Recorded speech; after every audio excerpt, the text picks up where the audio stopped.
Welcome to Law Tech Daily, the podcast that keeps you in the loop on all the latest legal tech news happening each week.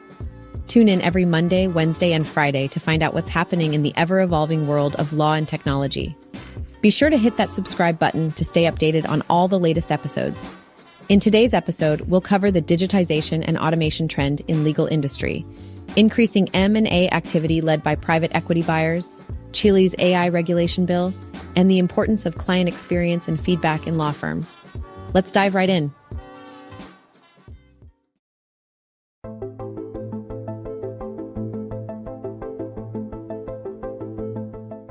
Let's review some of the exciting developments in legal tech recently. UK accounting firm Saffery Champness is moving to the cloud with Elite's 3E cloud platform to simplify their data infrastructure and automate mundane internal processes. This will likely increase efficiency and productivity at the company. In addition, legal consultancy, Lex Solutions, joined forces with the Maturity Institute and Omindex to launch the Law Firm Maturity Index. This is a cultural benchmark designed to help law firms measure their social responsibilities, something that is becoming increasingly important. Not only that, but the transaction management platform, Deal Closer, has raised $2.5 million in funding to develop its capabilities and expand beyond its legal focus. We'll discuss funding more in our key story section in a bit. But first, these trends all point towards the increasing importance of digitization and automation in the legal profession. More and more firms are recognizing the benefits of cloud computing and open API architecture to streamline operations and enhance security. There's also a trend towards measuring and taking responsibility for social impact, something that is likely to continue. Now let's move to our key stories.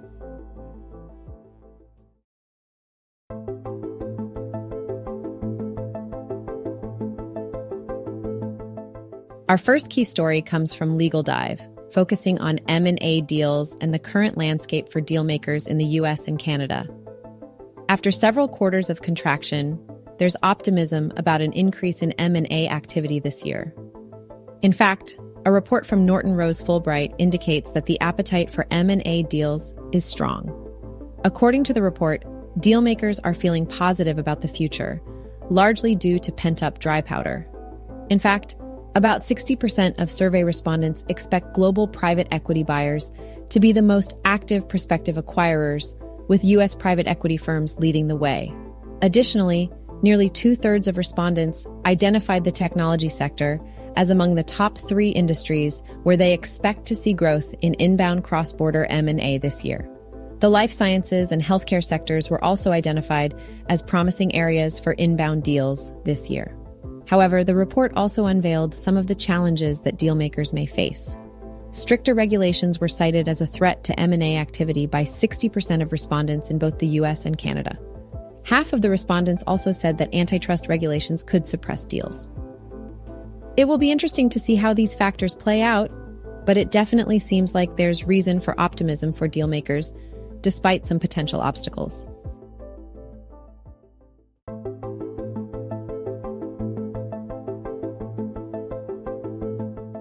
Speaking of deal-making, Deal Closer, the transaction management platform, just completed a $2.5 million funding round with the hopes of expanding their sales and marketing teams and exploring new markets in Europe. This brings their total funding to $3.8 million. Last year alone, the company experienced some significant growth with a whopping 310% increase in deals created on their platform. Deal Closer has highlighted their mission to find solutions that can enhance client profitability in addition to reducing attorney churn. With these goals in mind, they're looking to expand into new verticals. Investors in this round were led by Deal Closer's existing investor Bryce Catalyst and Fernwood Holdings.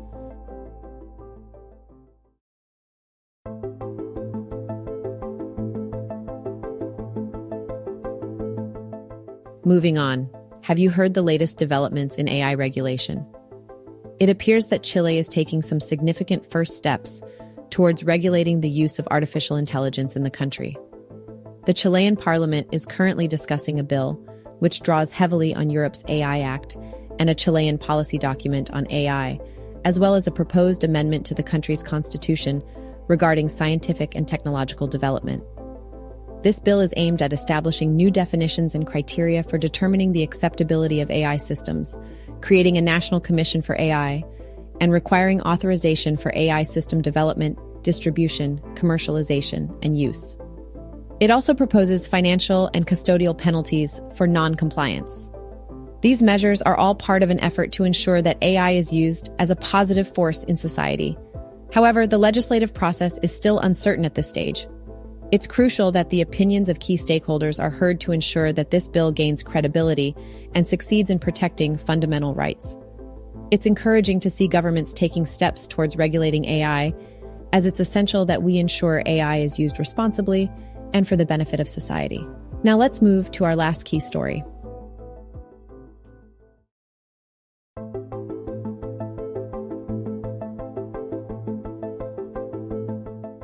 We'll wrap up with something light.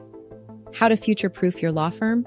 According to a recent report from Above the Law, law firms need to embrace a culture of learning to attract and retain clients. Instead of being in knowing mode, firms should focus on learning mode. Clients want relatable lawyers who can sit on the same side of the table and discuss their concerns without using heavy legal jargon. The report suggests that law firms invest in leadership training, create a client journey roadmap to manage clients' experience, and promote team building and feedback. Building a culture of humility, self-awareness, and the ability to connect with clients is crucial for creating relatable lawyers who break from traditional law firm models. So, investing in the right training and culture can help you future-proof your law firm.